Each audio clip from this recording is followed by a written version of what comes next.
7-leaf clover. Greetings, fellow mortals. Just a reminder, saying it's just my opinion is for cowards. Normally, creating a quote-unquote lucky character isn't considered good writing. When you think of luck in fiction, I bet you think of cheap endings, ass pulls, and deus ex machinas. But that isn't always the case. Sometimes a character being lucky can be considered an excellent writing tool. Luck can get the characters into the plot at the start of the journey as the call to adventure, or it can be a force of nature where characters rely on luck and have to deal with the consequences of failing when that happens. Or luck could just be a constant to add to their skill as an excuse for a stray bullet not to finish them off. There are tons of examples of luck being written well in fiction, and here are 7 examples of well-written lucky characters, in no particular order, and this is obviously not a definitive list, but these are the first ones that came to mind. But wait! There's more!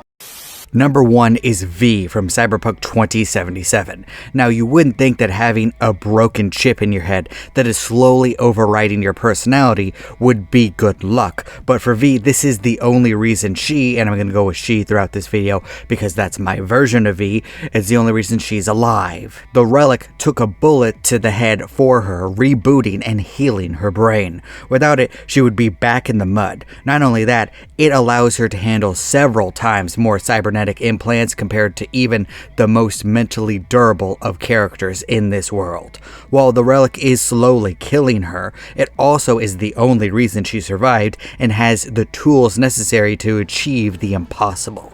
The construct of Johnny Silverhand is her second chance to choose the ending that she wants.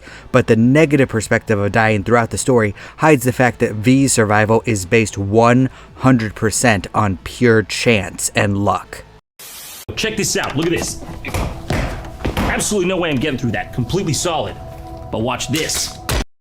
Number 2 is Maximus from Fallout. There's no denying that Maximus is a character who makes very dumb decisions. With each turn of the story, he shoots himself in the foot, and he immediately gets smacked upside the head for it. Oftentimes, he's the character beaten down the most, because he isn't quick on his feet, but he often gets out of situations because of charisma, Lucy's sympathy, and his steadfast belief in the Brotherhood of Steel doctrine. Oh, and he has a lot of luck, but it works due to the fact that he constantly gets smacked through walls and punished for his poor decisions. He always comes out of situations by the skin of his teeth. Maximus fails upwards, which makes sense because this is Bethesda's Brotherhood of Steel after all. Stupid is, stupid does, Miss Blue. I guess. Number 3 is John Wick. Now, you might be thinking, this isn't a character who relies on luck, and you're right. He's the most skilled fighter in his universe. He's an unstoppable machine, but John Wick is in fact still human. One stray bullet, one cut in the wrong area would be all that it would take to end him. Even with the best laid plans and the best fighting skills possible, he does have luck on his side when it comes to fighting. Nothing ever goes so wrong that he can't save himself. Now, this could count for a lot of action movie characters, but this is one that you think about even less than other examples because of how unlucky John is in his personal life. So much so that he might not even mind if he did in fact die.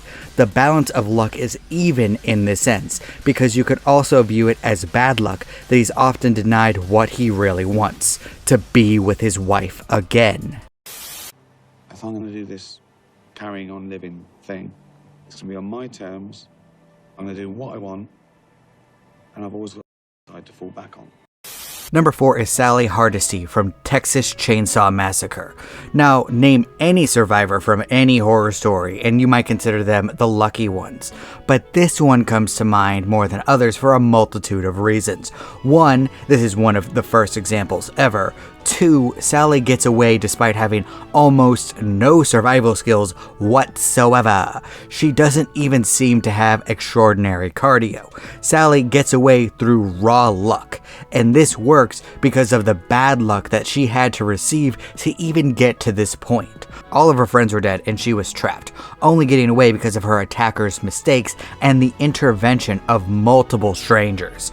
But these lucky events work because of the unfortunate events leading up to this point. Sally was due some good luck, and the audience felt that during the climax of the film, because oftentimes we all know that when you have a stream of bad luck, sometimes you have a good extreme luck right after that, or vice versa.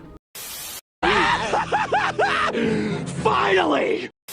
Number 5 is Shaun from Shaun of the Dead. Is there a character who should have died faster at the start of their own story more than Shaun? He constantly makes bad decisions. He is stumbling through a zombie apocalypse. One wrong move could mean his end, but he survives through everything due to plot armor, and this works perfectly because it is a comedy, a parody. The entire premise is supposed to be humorous instead of terrifying. When a character is exceedingly lucky in a comedy, it's well written because it's supposed to mock the source genre and make the audience laugh. Shaun of the Dead does both of those things exceedingly well.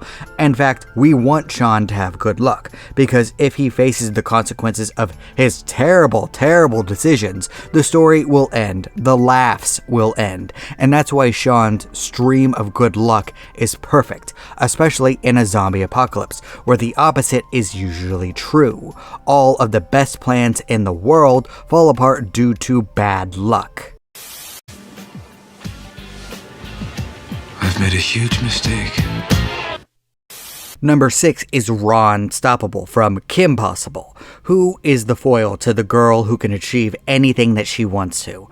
The guy who is just stumbling through life. Not just life, dangerous missions where he could be gravely injured or killed at any moment. While constantly saved by Kim Possible, he also gets through life-threatening situations due to raw luck and forces beyond his control for the most part. In fact, the show references this many different times, even calling it the Ron factor at one point. Him often being Kim's good luck charm to top off her skills and basically everything. But because he stumbles and fails so often, the audience doesn't think about his extraordinary luck. It's all a brilliant way to pull the heroes out of danger every now and then, both heroically and comically at times. Oh, are you kidding me? Very funny. The third time's the charm. Number 7 is Walter White. Showed at the very start, Heisenberg has the most extreme luck you have ever seen. Because he has cancer, you might assume that he has bad luck too, but almost everything in his life before the show is a result of his decisions. While things haven't been easy, Walter's status in life is mostly due to his unbending pride. But as soon as he starts cooking, his brilliant mind and extraordinary luck bubble to the surface. While quick-witted, there is no doubt that many times Walter succeeds despite the odds and despite his perverse need of control and superiority over the people around him. Walter is always lucky, only really failing despite himself, and it's done brilliantly because he is the villain protagonist, not the hero. He was a monster from the start. Getting into the drug trade just allowed him to show it, and to show just how lucky he truly is. And those are 7 well-written lucky characters. Obviously, there are more characters out there that are lucky, some that even have abilities that focus around luck. I was just trying to think of characters that were lucky, and the audience didn't particularly think about it all that much. But maybe you thought of some characters that were extremely lucky that I didn't think of for this video. Go ahead and leave a comment so we can start a discussion on it. Thank you all so much for watching, and remember, if you have a problem with any of this, that's fine. After all, everyone is entitled to their objectively wrong opinion. You've got to ask yourself one question. Do I feel lucky? Well, do you, punk?